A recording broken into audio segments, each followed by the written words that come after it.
வாழ்க, கன்னி தமிழ் வாழ்க. அனைவருக்கும் என்னுடைய பணிவான வணக்கங்கள். கம்பராமாயண பாலகாண்ட தொடர் பொழிவில் இன்றைக்கு நாம் பார்க்க இருப்பது கோலம் காண் படலம். கம்பனை நாம் அனைவரும் வியந்து போற்றுகிற ஒரு கருத்து, எல்லா துறையிலும் வித்தகனாக விளங்குகிறான் என்பதுதான். இயற்பியல், வானவியல், வானசாஸ்திரம், மனை சாஸ்திரம், தாவரவியல், புவியியல், புள்ளியியல், இப்படி எந்த துறையை தொட்டாலும் கம்பன் சிகரம் எட்டி இருக்கிறான் என்று நாம் புகழுகிறோம். அந்த விதத்தில் கம்பன் ஒரு அழகுக்கலை நிபுணன் என்பதை நமக்கு எடுத்து காட்டுகிற ஒரு அழகான படலம் இந்த கோலம் காண் படலம். இந்த கோலம் காண் படலத்தினுடைய செய்திகளை உங்களுக்கு நான் ஒரு 5 தலைப்புகளில் இன்றைக்கு தர இருக்கின்றேன். பாலகாண்டத்தினுடைய 21வது படலமாக இந்த கோலம் காண் படலம் விளங்குகிறது. ஏறத்தாழ ஒரு 42 பாடல்கள் இந்த படலத்தில் அமைந்திருக்கின்றன. சீதைக்கு பெண்கள் எல்லாம் கூடி அலங்காரம் செய்கிற காட்சி, இரண்டாவதாக மணமேடைக்கு அவளை அழைத்து வருகிற காட்சி, வசிஷ்டர், விஸ்வாமித்திரர், தசரதன் உள்ளிட்ட அந்த அவையில் எல்லாரும் அவளை தெய்வமாக கருதி கைகூப்பி வணங்குகிற ஒரு காட்சி, ராமன் சீதையை பார்ப்பதும் சீதை ராமனை பார்ப்பதும் அவர்கள் இருவருடைய உள்ளத்துக்குள்ளும் இருக்கிற ஐயத்தை தெளிவித்துக் கொள்ளுவதுமான ஒரு கருத்து, இறுதியாக இவர்கள் இருவருக்குமான திருமண நாள் குறித்தல் என்ற 5 முக்கியமான கருத்துக்களை இந்த படலம் தாங்கி இருக்கிறது. பெரியோர்களே, இந்த கோலம் காண் படலம் நடைபெறுகிற இடம் எது என்று பார்த்தால் ஜனகனுடைய அவை. அந்த அரண்மனையிலே இருக்கிற அவையில் தான் எல்லாரும் அமர்ந்திருக்கிறார்கள். அப்படித்தான் இந்த படலமானது காட்சி தொடங்குகிறது. முதலாவதாக வசிஷ்ட மாமுனிவர் ஜனகனை நோக்கி சீதையை அவைக்கு அழைத்து வரும்படி ஒரு உத்தரவிடுகிறார். அதனை கேட்டவுடன் ஜனகன் அங்கு இருக்கக்கூடிய சில மங்கள பெண்டிர்களை அழைத்து சீதையை அழைத்து வருமாறு ஆணையிடுகிறார். அந்த பெண்கள் அதை கேட்டவுடன் மிகுந்த மகிழ்ச்சியோடு அந்த புறத்தை நாடி சென்று சீதையினுடைய தோழிகள், இளம் பெண்கள் இருக்கிறார்கள், அவர்களை பார்த்து சீதையை விரைவாக அலங்காரம் செய்து அழைத்துக் கொண்டு வாருங்கள் என்று சொல்லுகிறார்கள். இது என்ன பெரிய செய்தி என்று நமக்கு தோன்றும். ஆனால் இன்றைக்கு நாம் ஆங்கிலத்தில் ஒரு சொல்லை பயன்படுத்துகிறோம், புரோட்டோகால் என்று. ஒவ்வொரு இடத்திற்கென்றும் ஒரு நடைமுறை இருக்கிறது. வீடு என்றால் அதில் ஒரு நடைமுறை, அலுவலகம் என்றால் அதற்கென்று ஒரு நடைமுறை. இங்கே அரண்மனை நடைமுறையை மிக நன்றாக அறிந்து கொண்ட காரணத்தினால் கம்பன் அந்த நடைமுறையை தன்னுடைய பாடலில் மிக அழகாக கடைபிடிக்கிறார். முதலில் வசிஷ்டர் ஆணையிடுகிறான் ஜனகனுக்கு, ஜனகன் ஆணையிடுகிறான் மங்கள பெண்டீருக்கு, மங்கள பெண்டீர் ஓடி சென்று அங்கு இருக்கக்கூடிய இளைய தோழிகளுக்கு சொல்லுகிறார்கள். இந்த அரண்மனை நடைமுறை என்பதை மிக நன்றாக அறிந்த காரணத்தினால் இந்த படலத்தினுடைய தொடக்கத்திலேயே கம்பனால் இவ்வளவு அழகாக இந்த ஆணை வைப்பு முறையை வைக்க முடிகிறது. இப்பொழுது நாம் இந்த படலத்தினுடைய செய்திக்கு முறையாக போகிறோம். முதலில் சீதைக்கு எப்படியெல்லாம் அலங்காரம் செய்தார்கள் அந்த பெண்கள் என்று பார்க்க போகிறோம். அழகுக்கே அழகு செய்ய போகிறார்களே, அதை போலத்தான். அமிழ் இமை துணைகள் கண்ணுக்கு அணி. கம்பன் பயன்படுத்துகிற ஓமைகள் ஒவ்வொரு இடத்திலும் ஒவ்வொரு தனித்த சிறப்பு. பொதுவாக புலவர்கள் எல்லாம் கண்கள் அழகு என்று சொல்வது இயல்பு. ஆனால் கண்ணினுடைய இமை அழகு போல அதனை அழகாக அந்த பெண்கள் எல்லாம் சீதைக்கு அழகு செய்தார்கள் என்று சொல்லுகிறான் கம்பன். அடுத்தது, பொதுவாக பெண்களுக்கு நகைகளை பூட்ட பூட்ட அழகு. ஆனால் சீதையினுடைய ஒவ்வொரு அணிகலனையும் பறிக்க பறிக்க அவளுக்கு அழகு கூடிக்கொண்டே போகிறதா. கேசாதி பாதமாக இந்த வர்ணனையானது தொடங்குகிறது. எப்படி? முதலில் கூந்தல் அலங்காரத்தையே தொடங்குகிறார்கள். கூந்தல் கருப்பாக இருந்தது. ஏனென்றால் ராமனையே நினைத்து நினைத்து நினைத்து சீதை இருந்த காரணத்தினால் ராமனுடைய கருப்பு எண்ணமே வளர்ந்து செழித்து கூந்தலாக விரிந்து கிளை பரப்பி கருப்பு நிறத்தில் இருந்ததாம். அந்த கூந்தலுக்கு மேல் சிகழிகை என்று சொல்லக்கூடிய ஒரு தலை மாலையை அவர்கள் அணிவித்தார்கள். அடுத்ததாக தலைக்கு சுட்டி அணிவிக்கிறார்கள். இந்த சுட்டியிலே எத்தனை வகையான இன்றைக்கு டிசைன் என்று சொல்லுகிறோமே. கம்பன் எழுதுகிறான், விண்மீன்களை அடுக்கி கோர்த்து வைத்தது போன்ற சுட்டி. இது சிறப்பல்ல, இதற்கு ஒரு ஓமையை அழகாக பயன்படுத்துகிறார். இந்த கூந்தல் இருக்கிறதே அது தாய் பசு போலவாம்.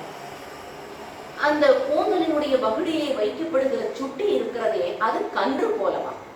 இந்த தாய் பசு தன் பக்கத்திலே இருக்கிற கன்றை தன்னுடைய நாவை மடக்கி சுருட்டி நக்கி கொடுப்பது போல தலையிலே அணிய பெற்றிருக்கிற இந்த சுட்டியை அங்கும் இங்கும் ஆட விடாமல் வளைத்து பூட்டுகிற பூட்டு ஒன்று பூட்டினர்.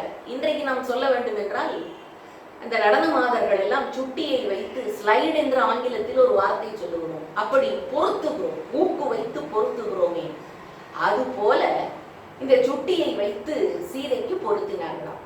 அடுத்தது குழை, காதில் அணிகின்ற அணிகலன். இந்த குழை அப்படியே அசைந்து கொண்டே இருக்கிறது பூட்டுகிற பொழுது. அது எதை போலவென்றால், சீதையனுடைய உள்ளம் நினைக்கிறதாம், நாம் அன்றைக்கு பார்த்தோமே அவன்தான் இன்றைக்கு வில்லை முறித்திருக்கிறானா என்று அவனுடைய உள்ளம் அலைப்பாய்வது போல அவள் காதிலே அணிந்த குழை அலைப்பாய்ந்தது. அடுத்து கழுத்து அணி, நகைகளை எல்லாம் பூட்டுகிறார்கள். ஆனால் பாவம் அந்த பெண்களுக்கு ஒன்று தெரியவில்லை. இவ்வுலகத்திலே இருக்கிற திருமணமான அனைத்து பெண்களினுடைய கழுத்திலும் விளங்குகிற மாங்கல்யம் லக்குமியின் அவதாரமான சீதைதான் என்பது தெரியாமலேயே அந்த பெண்கள் சீதைக்கு கழுத்தணிகளை எல்லாம் பூட்டுகிறார்களாம், முத்து மாலை எல்லாம் அணிவிக்கிறார்கள். இந்த இடத்தில் ஒரு அழகான காட்சியை கம்பன் காட்டுவான். எல்லாரையும் பார்க்க போகிறோமே அந்த மண்டபத்திலே என்று நினைத்தவுடன் சீதைக்கு வெட்கம் வருகிறது. ஆனால் அதற்குள்ளே ராமனையும் காணப்போகிறோமே என்று நினைத்தவுடன் மகிழ்ச்சி வருகிறது. இந்த வெட்கமும் மகிழ்ச்சியும் அவள் முகத்தில் புன்னகையாய் தெளிக்க, அந்த புன்னகை தெளிப்பிலே முத்து மாலைகள் ஜொலிக்க நடந்து வருகிறாளாம் சீதை. சற்று நேரத்தில் அந்த முத்து மாலை சிவப்பு நிறமாக மாறுகிறது. ஏன் தெரியுமா? சீதையோ சிவந்த நிறம், அவள் மேனியிலே பட்டு பட்டு வெள்ளை நிற முத்து மாலை சிவப்பு நிறமாக மாறிவிடுகிறதாம். எப்பொழுதுமே செம்மை குணம் சார்ந்தவர்களை நாம் சேர்ந்தோம் என்றால் நாமும் செம்மையானவர்களாகத்தானே மாறுவோம் என்ற பெரிய உளவியல் கருத்தை இந்த முத்து மாலை வழியாக கம்பன் நமக்கு தருகிறார். அடுத்தது வளையல் பூட்டு. இரவு முழுக்க முழுக்க தாமரை போல மலர்ந்திருக்கிற சீதையினுடைய இந்த கரங்கள் குவிந்து விடக்கூடாது என்பதற்காக சூரிய கதிர்களை வளையல்களாக பூட்டுகிறார்களாம். அடுத்து எடை, மேகலை, தாரகை சும்மை என்ற ஒரு முத்து மாலையை இடையில் அணிகலனாக அணிவிக்கிறார்கள். அடுத்து சிலம்பு, காலிலே சிலம்பு போடுகிறார்கள். அந்த சிலம்பு மெல்ல மெல்ல ஒலி எழுப்பிக் கொண்டே வருகிறதாம் சீதை நடக்க நடக்க.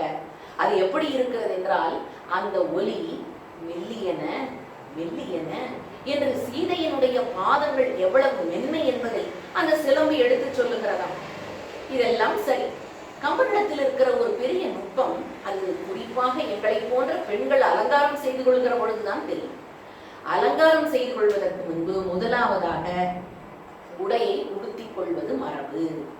அப்படி சீதைக்கு பட்டாடையை கொசுவும் வைத்து கட்டிவிட்டார்கள். அடுத்து கூந்தல் அலங்காரத்தை செய்ய வேண்டும், முடிந்தாயிற்று. அடுத்து அணிகலன்களை எல்லாம் பூட்டியாயிற்று, அதுவும் முடிந்தது. அடுத்து இப்பொழுது முகத்திற்கு அலங்காரம். முக அலங்காரத்தில் மிக முக்கியமானது மையிடுதல். அஞ்சன நிறமோ அண்ணல் வண்ணமோ ராமனையே மையாக மாற்றி கண்ணிலே இட்டார்களாம். திலகமிட வேண்டும். அது எப்படி? அப்படி பிறையை நுதல் நெற்றி, அதற்கு நடுவே விண்மீன் பொறித்தது போல திலகம். சரி, பூ வைத்து பொட்டு வைத்தாயிற்று. இனி தலை முழுக்க பூச்சூட வேண்டும். என்ன அழகான ஒரு பாடலை கம்பர் இங்கே பயன்படுத்துகிறார் பாருங்கள். சின்ன பூ செருகும் மென்பூ சேகர போது கோதுயில் கண்ணப்பூ கஞல மீது கற்பக கொழுந்துமான மின்னப்பூ சுரும்பும் வண்டும் மினிரும் தும்பிகளும் பம்ப புன்னை பூந்தாதுமானும் பொற்பொடி அப்பிவிட்டார். இவளுக்கு என்னென்ன வகையான பூக்களை எல்லாம் சுட்டினார்கள் என்பது பட்டியலிடுகிறார். சின்ன பூ, அதுக்கு பேர் விடுபூ என்று பெயர், மேலே இருந்து தொங்க விடுகிறார்கள். செருகுமென் பூ, பின்னலில் ஒவ்வொரு இடத்திலும் பூவை சொருகுகிறார்கள். உச்சி பூ, காது விடயத்திலே வைக்கிற பூ. இப்படி எல்லா பூக்களையும் வைத்து அவளுக்கு அலங்காரம் முடித்தவுடன் இயல்பாக பெண்களுக்கு என்ன செய்வார்கள்? அயினை சுற்றி காப்பிடுதல். ஆலத்தி எடுத்தல் என்று நாம் பழக்கத்திலே சொல்லுவோம். இப்பொழுது சீதைக்கு ஆலத்தி எடுக்க இருக்கிறார்கள். கண்ணீர் பட்டிருக்கும் அல்லவா, அந்த கண்ணேற்றினை கழிக்க வேண்டும் என்பதற்காக நெய் விளக்கு ஏற்றி சீதைக்கு அப்படியே தலைக்கு சுற்றுகிறார்கள். நீரையும் பூவையும் அவளுக்கு முன்பு இறைக்கிறார்கள். இந்த ஆலத்தி எடுத்தல் என்பதனுடைய சிறப்பு அது. அதாவது மஞ்சள் நீரை நீராக கரைத்து ஆலத்தி நீராக்கி அவளுக்கு சுற்றி எடுக்கிறார்கள். சிறு வெண் கடுகு பொடியை அவளுக்கு பூசி விடுகிறார்கள். பிறகு ஆலத்தி நீரை எடுத்து நெற்றி பொட்டாக வைக்கிறார்கள். பெரியோர்களே, ஒரு மிகப்பெரிய காப்பியத்தில் நம்முடைய பழைய மரபுகள், நாட்டுப்புற சடங்குகள் பதிவு செய்யப்பட்டிருக்குமா என்று கேட்டால் கம்பன் அதையும் விடவில்லை. மிக அழகாக நம்முடைய பழைய மரபை கண்ணீர் கழித்தல் என்பதை இந்த படலத்திலே பதிவு செய்கிறார். இப்படி பெண்கள் எல்லாம் அழகு செய்து முடித்தார்கள். புறப்பட்டு விட்டாள். அவளுடைய அழகை பார்த்து, சீதையினுடைய அழகை பார்த்தவுடன் ஒரு கள்ளருந்திய ஆடவனுக்கு வாய் வார்த்தைகள் எப்படி குழலுமோ தடுமாறுமோ அதுபோல இவனுடைய அழகை பார்த்து மயங்கி அந்த பெண்கள் வார்த்தை என்ன பேசுவதென்றே தெரியாமல் தடுமாறினார்களாம். அதில் ஒருத்தி பார்த்தாள். என்னதான் இருந்தாலும் கல்யாணம் என்று சொன்னவுடன் நமக்கு நினைவுக்கு வருவது அந்த மாப்பிள்ளைக்கும் பொண்ணுக்கும் பொருத்தம் இருக்கிறதா? இது இன்றைக்கும் நாம் நினைக்கிற செயல். இப்பொழுது சீதைக்கும் ராமனுக்கும் பொருத்தம் இருக்கிறதா? அந்த பெண்கள் பேசிக் கொள்ளுகிறார்களா? ஒருத்தி சொன்னாள், அந்த திருமாலாகிய ராமனுடைய கையில் பாஞ்சசன்யம் சங்கு இருக்கிறது, இவளுடைய கைகளில் வளையல் சங்கு வளையல் இருக்கிறது. ஆகா, பொருத்தமாக இருக்கிறது. இன்னொருத்தி சொன்னாள், அந்த ராமனோ தாமரை கண்ணன், இவளோ லக்குமி தாமரையிலேயே வசிக்கிறவர். ஆஹா, இந்த தாமரையிலும் அவருக்கு பொருத்தம் இருக்கிறது என்று சொன்னாள். இப்படி பொருத்தப்பாடுகளை எல்லாம் எண்ணிக்கொண்டு நங்கையும் நம்பி வந்தாள் என்று மிக அழகாக ஒருவருக்கொருவர் பொருத்தமாக இருக்கிறார்கள் என்று திருப்தி அடைந்தார்கள். இப்பொழுது சீதையை மண அரங்கிற்கு அழைத்து வர வேண்டும். பெண்கள் எல்லாம் கூட அப்படியே நட்சத்திர கூட்டத்திற்கு நடுவே நிலவு போல மண அரங்கிற்கு வருகிறாள் சீதை. அவள் உள்ளே நுழைந்த உடனேயே அந்த அரங்கத்திலே இருக்கிறவர்கள் எல்லாம் எழுந்து அவளை வணங்குகிறார்கள். பெண்ணரசி அல்லவா, யாரெல்லாம் வணங்கினார்கள் என்று ஒரு பட்டியலை கம்பன் தருகிறார். அதுதான் சிறப்பு. குறளர், சிந்தர், கூனர் இவர்கள் எல்லாம் வணங்கினார்களாம். இந்த முறையை பாருங்கள். குறளர் என்றால் ஒரு 2 அடி இருக்கிறவர்கள், சிந்தர் என்றால் ஒரு 3 அடி இருக்கிறவர்கள், கூனர் என்றால் வளைந்த முதுகோடு இருக்கிறவர்கள். பெரியோர்களே, ஒரு சமுதாயத்திலே ஒரு அரண்மனையிலே வேலைக்கு வைத்திருக்கிற பணியாட்களிலே கூட, அதாவது உறுப்பு குறைபாடுகள் உள்ளவர்கள், மாற்றுத்திறனாளிகள் கூட அந்த அரண்மனையிலே அரசாங்க உத்தியோகம் பார்த்தார்கள் என்பதை கூட கம்பன் இந்த படலத்திலே, இந்த பாடலிலே பதிவு செய்கிறார். உடல் குறை உள்ளவர்களும் அந்த சமுதாயத்தில் மிகச்செம்மையாக வாழ்ந்தார்கள் என்பதற்கு இந்த பாடல் ஒரு அழகான எடுத்துக்காட்டு. நந்தா விளக்கு போல சீதை வருகிறாள். அவளுடைய நடைக்கு நாம் பொருந்துவோமா என்ற அன்னம் ஓடி ஓடி வருகிறதாம். அவளோடு கொஞ்ச தூரம் ஓடி வருகிறது, பின்னர் அவளை பின்பற்ற முடியாமல் கீழே விழுகிறது, மீண்டும் எழுகிறது. இப்படி அன்னத்தை போல மெல்ல மெல்ல நடந்து சீதை அந்த அவைக்கு வருகிறாள். வந்தவுடன் எல்லாரும் அவளை பார்க்கிறார்கள். எல்லாரும் கைகூப்பி வணங்குகிறார்கள். விஸ்வாமித்திரரை தவிர, வசிஷ்ட மாமுனிவரை தவிர, தசரதனை தவிர, பெற்றெடுத்த ஜனகனை தவிர அத்தனை பேரும் கைகளை உயர்த்தி அந்த தாயை தெய்வமாக கருதி வணங்குகிறார்கள். ஏன் தெரியுமா? உடல் சிந்தை வசமன்றோ என்ற ஒரு வார்த்தையை கம்பன் பயன்படுத்தினார். என்னவென்றால், நாம் என்னதான் இருந்தாலும் நம் மனம் இயல்பான சில சூழல்களில் செயல்பட தொடங்கும். அதுபோல அவளை கண்டவுடன் அவள் இலக்குமியின் அவதாரம் என்று உணர்ந்து கொண்டதை போல அங்கு இருக்கிற மக்கள் எல்லாம் தங்களுடைய கைகளை உயர்த்தி சீதையை வணங்கினார்களாம். அவளை ராமன் பார்க்கிறார். அதுதான் தனித்து சிறப்பு. ராமனுடைய மனதுக்குள்ளே இவ்வளவு நாட்களாக இருந்த போராட்டம் என்ன போராட்டம்? அன்றைக்கு நாம் பார்த்தோமே மாடத்தில் ஒரு பெண்ணை, அவள் திருமணம் ஆனவளா இல்லையா என்ற போராட்டத்திற்கெல்லாம் இன்றைக்கு அவனுக்கு முடிவு கிடைக்கிறது. அவனுக்கு அந்த மகிழ்ச்சி. உள்ளே வந்தவுடன் எல்லாரையும் பார்த்த பிறகு தன்னுடைய தந்தையாகிய ஜனகனுடைய பக்கத்திலே போய் சீதை உட்கார்கிறாளாம். உட்கார்ந்தவுடன் அவளுடைய உள்ளத்துக்குள்ளும் ஒரு குறுகுறுப்பு. என்னதான் நீலமாலை வந்து உண்மையை தெளிவுபடுத்தினாலும் கூட பெண்கள் முற்றம் முழுதாக கொஞ்சம் கூட சந்தேகம் இல்லாமல் ஒரு கருத்தை தெளிவாக ஐயமர தெரிந்து கொள்ள வேண்டும் என்பதே ஆர்வம் மிகுந்தவர்கள். ஆகவே சீதை நாம் அன்றைக்கு கன்னிமாடத்தில் நின்ற பொழுது பார்த்தோமே, அந்த மணவாளன் தானா இவன் என்பதை தெளிவுபடுத்திக் கொள்ள வேண்டும். சரி, திடீரென்று அவன் முகத்தை திரும்பி பார்த்து தெளிவுபடுத்திக் கொள்ளலாமா? அது இயல்பா? அது மரபா? இல்லை, வெட்கம் ஒரு புறம். ஆகவே தன் கைகளிலே அணிந்திருக்கிற வளையல்களை முகத்தை சாய்க்காமல் கண்களை சாய்த்து அப்படி வளையல்களை சரி செய்து கொள்வதை போல பக்கத்திலே இருக்கிற ராமனை பார்த்தாள். கைவளை திருத்துவு கடைக்கண்ணில் நோக்கினாள் என்று கம்பன் எழுதுகிறார். அப்படி தன்னுடைய கடைக்கண் பார்வையை செலுத்தி நிச்சயமாக இங்கே வந்திருக்கிறவன் அன்றைக்கு நாம் பார்த்த கன்னிமாடத்திலே பார்த்த அதே தலைவன்தான் என்ற எண்ணத்துக்குள்ளே வருகிறாள் சீதை. அவளுக்கு பெருத்த மகிழ்ச்சி ஏற்படுகிறது. அந்த மகிழ்ச்சியை எப்படி அவள் வெளிப்படுத்தினாள்? அவள் உடல் பூரித்தது, உள்ளம் பூரித்தது, சிந்தனை பூரித்தது. இதற்கு கம்பன் ஒரு அழகான ஓமையை பயன்படுத்துகிறார். என்ன ஓமை தெரியுமா? ஒரு டம்ளர் முழுவதும் ஒரு திருக்கண்ணமுது, பாயசம் என்று சொல்லுகிறோமே, அந்த திருக்கண்ணமுதை கொண்டு வந்து ஒருவரிடத்திலே கொடுத்து நீங்கள் சாப்பிடுங்கள் என்று சொன்னால், இந்த பாயசம் முழுவதும் எனக்கா என்று கேட்டுவிட்டு அதை குடித்து முடித்தால் ஒருவருக்கு எவ்வளவு திருப்தி இருக்குமோ அதுபோல இந்திரன் கொடுக்கக்கூடிய அமிழ்தம் முழுவதும் தனக்கு கிடைத்தால் உண்டவர் எவ்வாறு மகிழ்ச்சி அடைவாரோ அதை போல அமிழ்தம் முழுவதையும் தான் ஒருத்தியே உண்டதை போல யாரை?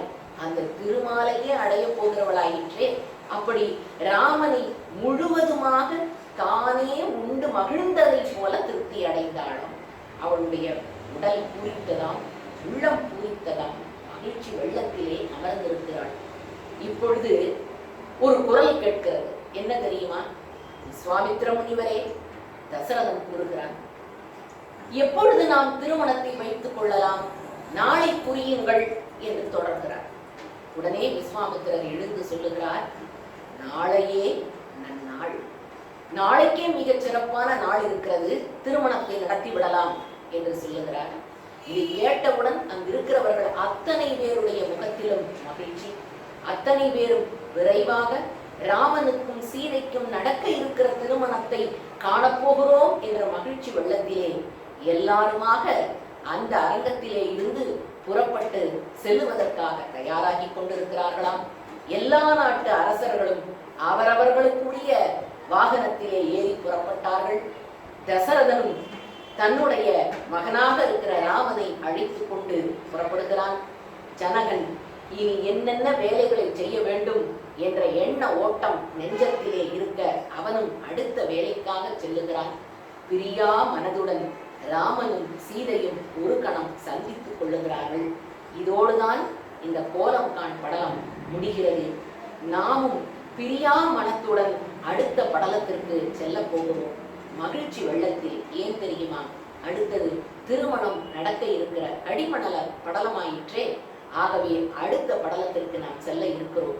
ஆகவே பெரியோர்களே, கம்பன் என்ற ஒரு பெரிய நதியில் ஒரு சின்ன துளியை எடுத்துக்கொண்டால் கூட அந்த சின்ன துளியான படலத்தையே ஒரு காப்பியமாக படைக்கிற ஆற்றல், எபிக் என்று சொல்லுவார்களே, அப்படி எபிக்காக மாற்றுகிற ஆற்றல் கம்பனுக்கு இருக்கிறது என்பதற்கு இந்த படலம் ஒரு மிகச்சிறந்த எடுத்துக்காட்டு. கம்பன் ஒரு விஞ்ஞானம் தெரிந்தவன் மட்டுமல்ல, கம்பன் ஒரு வானவியல் அறிஞன் மட்டுமல்ல, கம்பன் பெண்களை அழகுபடுத்துகிற அழகு கலை நிபுணன் என்பதை இந்த படலத்திலே நமக்கு காட்டியிருக்கிறார். பெண்களை வர்ணிப்பதும் பெண்களினுடைய உறுப்புகளை வர்ணிப்பதும் எல்லா கவிஞர்களுக்கும் புலவர்களுக்கும் கைவந்த காரியம். ஆனால் பெண்களுக்கு எவ்வாறு அணிகலன்களை பூட்டி அழகுபடுத்த வேண்டும் என்பதை கம்பன் காட்டிய வழியிலே பார்த்தால் நாம் கம்பனை இன்னும் நிறைய தெரிந்து கொள்ள வேண்டும் என்ற ஆர்வத்தை நமக்குள்ளே விதைக்கிறது. இதுதான் இந்த கோலம்காண் படலத்தினுடைய ஒட்டுமொத்தமான செய்தி. நன்றி, வணக்கம். கம்பன் வாழ்க, கன்னி தமிழ் வாழ்க. அனைவருக்கும் என்னுடைய பணிவான வணக்கங்கள். கம்பராமாயண பாலகாண்ட தொடர் பொழிவில் இன்றைக்கு நாம் பார்க்க இருப்பது கோலம் காண் படலம். கம்பனை நாம் அனைவரும் வியந்து போற்றுகிற ஒரு கருத்து, எல்லா துறையிலும் வித்தகராக விளங்குகிறான் என்பதுதான். இயற்பியல், வானவியல், வானசாஸ்திரம், மனை சாஸ்திரம், தாவரவியல், புவியியல், புள்ளியியல், இப்படி எந்த துறையை தொட்டாலும் கம்பன் சிகரம் எட்டி இருக்கிறான் என்று நாம் புகழுகிறோம். அந்த விதத்தில் கம்பன் ஒரு அழகு கலை நிபுணன் என்பதை நமக்கு எடுத்து காட்டுகிற ஒரு அழகான படலம் இந்த கோலம் காண் படலம். இந்த கோலம் காண் படலத்தினுடைய செய்திகளை உங்களுக்கு நான் ஒரு 5 தலைப்புகளில் இன்றைக்கு தர இருக்கின்றேன். பாலகாண்டத்தினுடைய 21வது படலமாக இந்த கோலம் காண் படலம் விளங்குகிறது. ஏறத்தாழ ஒரு 42 பாடல்கள் இந்த படலத்தில் அமைந்திருக்கின்றன. சீதைக்கு பெண்கள் எல்லாம் கூடி அலங்காரம் செய்கிற காட்சி, இரண்டாவதாக மணமேடைக்கு அவளை அழைத்து வருகிற காட்சி, வசிஷ்டர், விஸ்வாமித்திரர், தசரதன் உள்ளிட்ட அந்த அவையில் எல்லாரும் அவளை தெய்வமாக கருதி கைகூப்பி வணங்குகிற ஒரு காட்சி, ராமன் சீதையை பார்ப்பதும் சீதை ராமனை பார்ப்பதும் அவர்கள் இருவருடைய உள்ளத்துக்குள்ளும் இருக்கிற ஐயத்தை தெளிவித்துக் கொள்வதுமான ஒரு கருத்து, இறுதியாக இவர்கள் இருவருக்குமான திருமண நாள் குறித்தல் என்ற 5 முக்கியமான கருத்துக்களை இந்த படலம் தாங்கி இருக்கிறது. பெரியோர்களே, இந்த கோலம் காண் படலம் நடைபெறுகிற இடம் எது என்று பார்த்தால் ஜனகனுடைய அவை. அந்த அரண்மனையிலே இருக்கிற அவையில் தான் எல்லாரும் அமர்ந்திருக்கிறார்கள். அப்படித்தான் இந்த படலமானது காட்சி தொடங்குகிறது. முதலாவதாக வசிஷ்ட மாமுனிவர் ஜனகனை நோக்கி சீதையை அவைக்கு அழைத்து வரும்படி ஒரு உத்தரவிடுகிறார். அதனை கேட்டவுடன் ஜனகன் அங்கு இருக்கக்கூடிய சில மங்கள பெண்டிர்களை அழைத்து சீதையை அழைத்து வருமாறு ஆணையிடுகிறார். அந்த பெண்கள் அதை கேட்டவுடன் மிகுந்த மகிழ்ச்சியோடு அந்த புறத்தை நாடி சென்று சீதையினுடைய தோழிகள், இளம் பெண்கள் இருக்கிறார்கள், அவர்களை பார்த்து சீதையை விரைவாக அலங்காரம் செய்து அழைத்துக் கொண்டு வாருங்கள் என்று சொல்லுகிறார்கள். இது என்ன பெரிய செய்தி என்று நமக்கு தோன்றும். ஆனால் இன்றைக்கு நாம் ஆங்கிலத்தில் ஒரு சொல்லை பயன்படுத்துகிறோம், புரோட்டோகால் என்று. ஒவ்வொரு இடத்திற்கென்றும் ஒரு நடைமுறை இருக்கிறது. வீடு என்றால் அதில் ஒரு நடைமுறை, அலுவலகம் என்றால் அதற்கென்று ஒரு நடைமுறை. இங்கே அரண்மனை நடைமுறையை மிக நன்றாக அறிந்து கொண்ட காரணத்தினால் கம்பன் அந்த நடைமுறையை தன்னுடைய பாடலில் மிக அழகாக கடைபிடிக்கிறான். முதலில் வசிஷ்டர் ஆணையிடுகிறான் ஜனகனுக்கு, ஜனகன் ஆணையிடுகிறான் மங்கள பெண்டீருக்கு, மங்கள பெண்டீர் ஓடி சென்று அங்கு இருக்கக்கூடிய இளைய தோழிகளுக்கு சொல்லுகிறார்கள். இந்த அரண்மனை நடைமுறை என்பதை மிக நன்றாக அறிந்த காரணத்தினால் இந்த படலத்தினுடைய தொடக்கத்திலேயே கம்பனால் இவ்வளவு அழகாக இந்த ஆணை வைப்பு முறையை வைக்க முடிகிறது. இப்பொழுது நாம் இந்த படலத்தினுடைய செய்திக்கு முறையாக போகிறோம். முதலில் சீதைக்கு எப்படியெல்லாம் அலங்காரம் செய்தார்கள் அந்த பெண்கள் என்று பார்க்க போகிறோம். அழகுக்கே அழகு செய்ய போகிறார்களே, அதை போலத்தான். அமிழ் இமை துணைகள் கண்ணுக்கு அணி.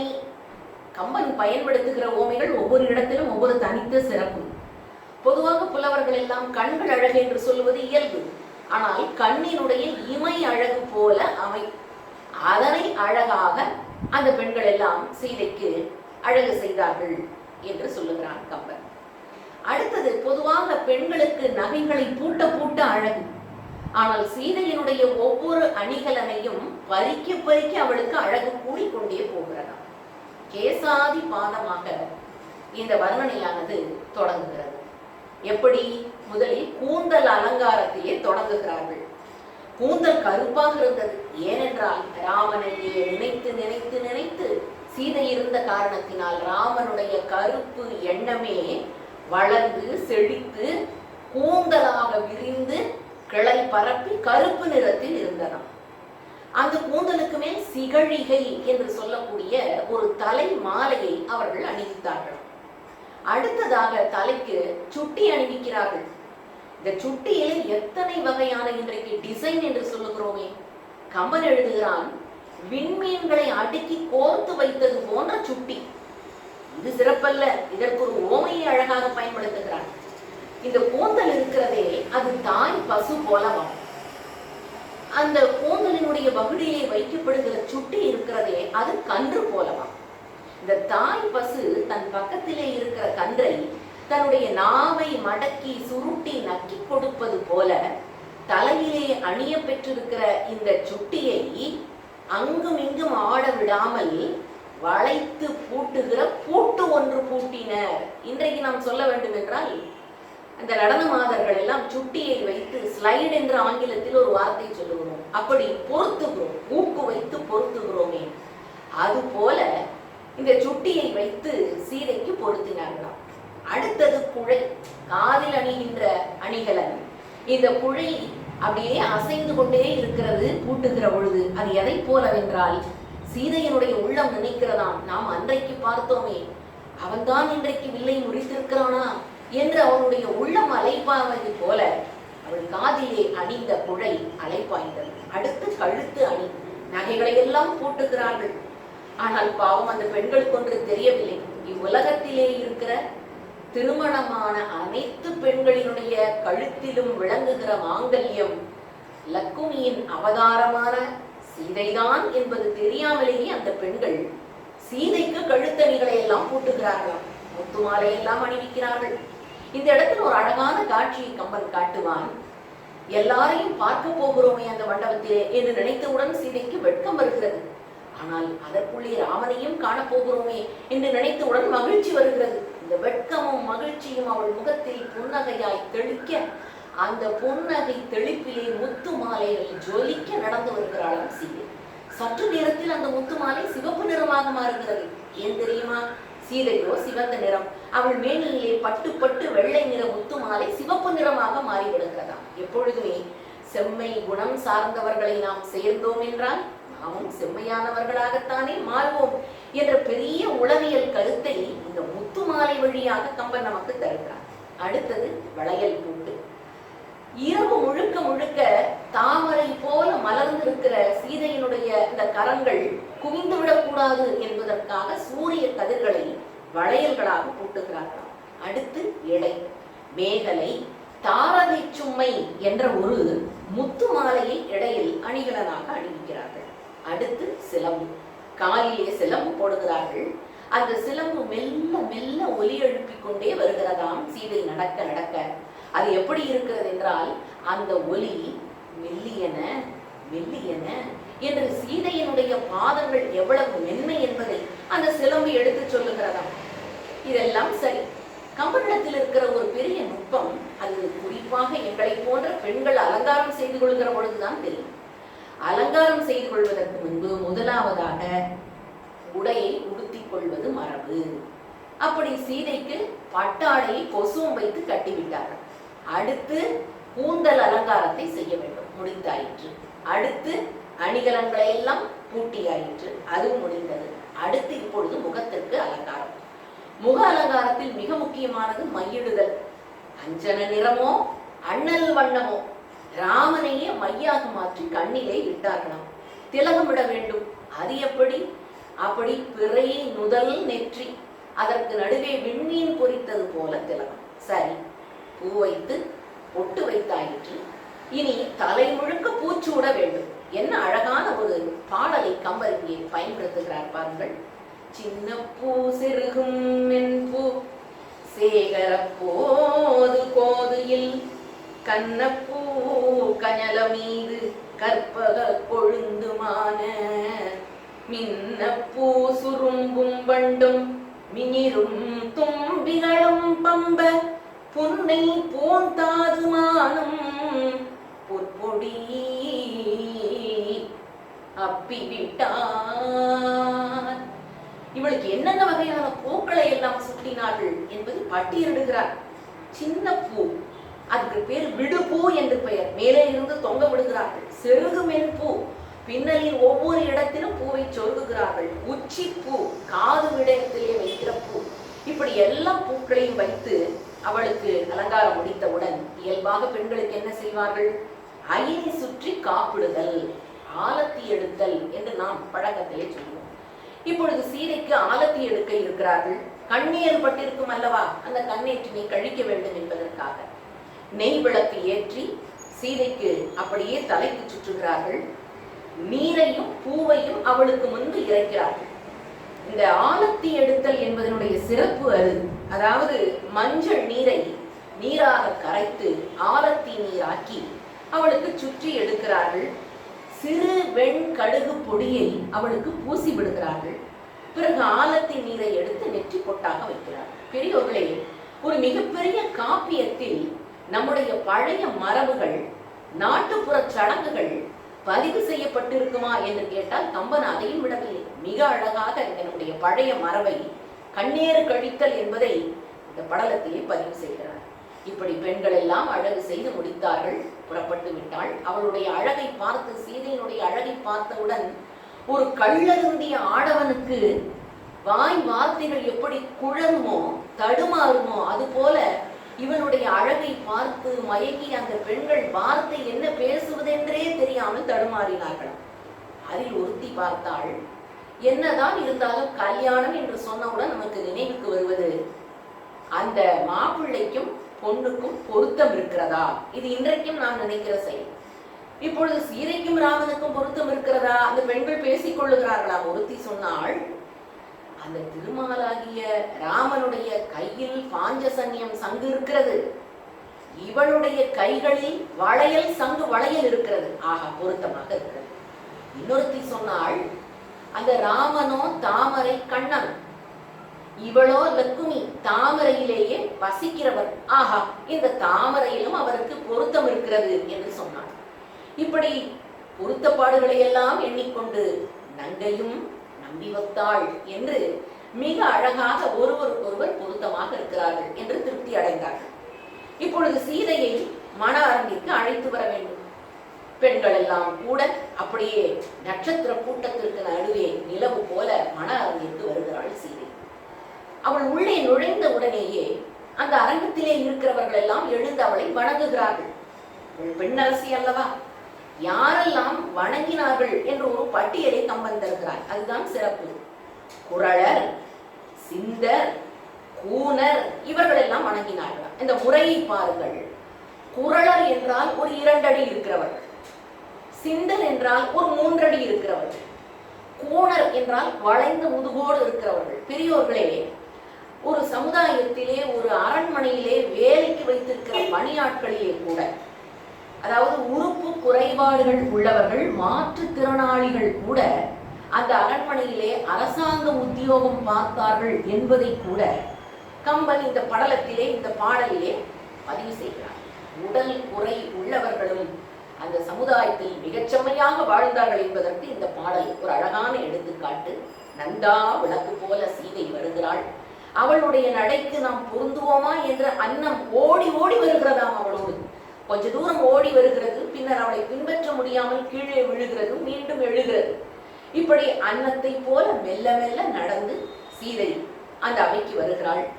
வந்தவுடன் எல்லாரும் அவளை பார்க்கிறார்கள். எல்லாரும் கைகூப்பி வணங்குகிறார்கள். விஸ்வாமித்திரரை தவிர, வசிஷ்ட மாமுனிவரை தவிர, தசரதனை தவிர, பெற்றெடுத்த ஜனகனை தவிர அத்தனை பேரும் கைகளை உயர்த்தி அந்த தாயை தெய்வமாக கருதி வணங்குகிறார்கள். ஏன் தெரியுமா?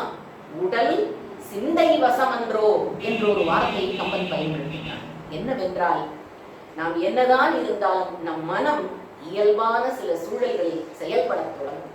அதுபோல அவளை கண்டவுடன் அவள் இலக்குமியின் அவதாரம் என்று உணர்ந்து கொண்டதை போல அங்கு இருக்கிற மக்கள் எல்லாம் தங்களுடைய கைகளை உயர்த்தி சீதையை வணங்கினார்களாம். அவளை ராமன் பார்க்கிறார். அதுதான் தனித்து சிறப்பு. ராமனுடைய மனதுக்குள்ளே இவ்வளவு நாட்களாக இருந்த போராட்டம் என்ன போராட்டம்? அன்றைக்கு நாம் பார்த்தோமே மாடத்தில் ஒரு பெண்ணை, அவள் திருமணம் ஆனவளா இல்லையா என்ற போராட்டத்திற்கெல்லாம் இன்றைக்கு அவனுக்கு முடிவு கிடைக்கிறது. அவனுக்கு அந்த மகிழ்ச்சி. உள்ளே வந்தவுடன் எல்லாரையும் பார்த்த பிறகு தன்னுடைய தந்தையாகிய ஜனகனுடைய பக்கத்திலே போய் சீதை உட்காருகிறாளாம். உட்கார்ந்தவுடன் அவளுடைய உள்ளத்துக்குள்ளும் ஒரு குறுகுறுப்பு. என்னதான் நீலமாலை வந்து உண்மையை தெளிவுபடுத்தினாலும் கூட பெண்கள் முற்றம் முழுதாக கொஞ்சம் கூட சந்தேகம் இல்லாமல் ஒரு கருத்தை தெளிவாக ஐயமர தெரிந்து கொள்ள வேண்டும் என்பதிலே ஆர்வம் மிகுந்தவர்கள். ஆகவே சீதை நாம் அன்றைக்கு கன்னிமாடத்தில் நின்ற பொழுது பார்த்தோமே, அந்த மணவாளன் தானா இவன் என்பதை தெளிவுபடுத்திக் கொள்ள வேண்டும். சரி, திடீரென்று அவன் முகத்தை திரும்பி பார்த்து தெளிவுபடுத்திக் கொள்ளலாமா? அது இயல்பா? அது மரபா? இல்லை. வெட்கம் ஒரு புறம். ஆகவே தன் கைகளிலே அணிந்திருக்கிற வளையல்களை முகத்தை சாய்க்காமல் கண்களை சாய்த்து அப்படி வளையல்களை சரி செய்து கொள்வதை போல பக்கத்திலே இருக்கிற ராமனை பார்த்தாள். கைவளை திருத்து கடைக்கண்ணில் நோக்கினாள் என்று கம்பன் எழுதுகிறார். அப்படி தன்னுடைய கடைக்கண் பார்வையை செலுத்தி நிச்சயமாக இங்கே வந்திருக்கிறவன் அன்றைக்கு நாம் பார்த்த கன்னிமாடத்திலே பார்த்த அதே தலைவன்தான் என்ற எண்ணத்துக்குள்ளே வருகிறாள் சீதை. அவளுக்கு பெருத்த மகிழ்ச்சி ஏற்படுகிறது. அந்த மகிழ்ச்சியை எப்படி அவள் வெளிப்படுத்தினாள்? அவள் உடல் பூரித்தது, உள்ளம் பூரித்தது, சிந்தனை பூரித்தது. இதற்கு கம்பன் ஒரு அழகான ஓமையை பயன்படுத்துகிறார். என்ன ஓமை தெரியுமா? ஒரு டம்ளர் முழுவதும் ஒரு திருக்கண்ணமுது, பாயசம் என்று சொல்லுகிறோமே, அந்த திருக்கண்ணமுதை கொண்டு வந்து ஒருவரிடத்திலே கொடுத்து நீங்கள் சாப்பிடுங்கள் என்று சொன்னால், இந்த பாயசம் முழுவதும் எனக்கா என்று கேட்டுவிட்டு அதை குடித்து முடித்தால் ஒருவருக்கு எவ்வளவு திருப்தி இருக்குமோ அது போல இந்திரன் கொடுக்கக்கூடிய அமிழ்தம் முழுவதும் தனக்கு கிடைத்தால் உண்டவர் எவ்வாறு மகிழ்ச்சி அடைவாரோ அதை போல அமிழ்தம் முழுவதையும் தான் ஒருத்தியே உண்டதை போல யாரை? அந்த திருமாலையே அடைய போகிறவளாயிற்றே. அப்படி ராமனை முழுவதுமாக தானே உண்டு மகிழ்ந்ததை போல திருப்தி அடைந்தாலும் அவளுடைய உடல் பூரித்ததாம், உள்ளம் பூரித்ததாம், மகிழ்ச்சி வெள்ளத்திலே அமர்ந்திருக்கிறாள். இப்பொழுது ஒரு குரல் கேட்கிறது. என்ன தெரியுமா? விஸ்வாமித்திர முனிவரே, தசரதன் கூறுகிறான், எப்பொழுது நாம் திருமணத்தை வைத்துக் கொள்ளலாம்? நாளை புரியுங்கள் என்று தொடர்கிறார். உடனே விஸ்வாமித்திரர் எழுந்து சொல்லுகிறார், நாளையே நன்னாள், நாளைக்கே மிகச் சிறப்பான நாள் இருக்கிறது, திருமணத்தை நடத்தி விடலாம் என்று சொல்லுகிறார். இதை கேட்டவுடன் அங்கிருக்கிறவர்கள் அத்தனை பேருடைய முகத்திலும் மகிழ்ச்சி.